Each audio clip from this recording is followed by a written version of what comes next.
Welcome, BrightFinders!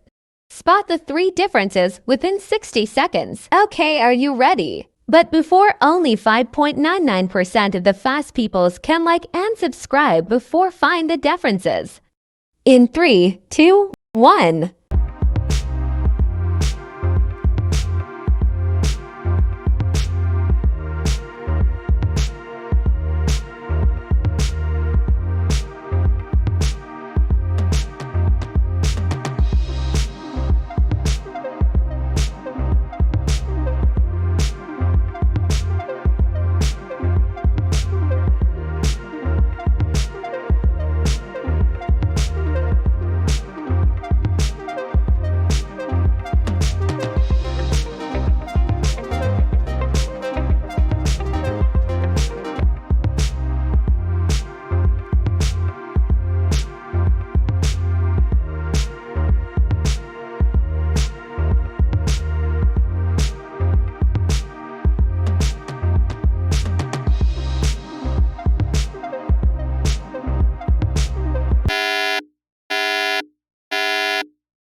Your time's up. Show answers.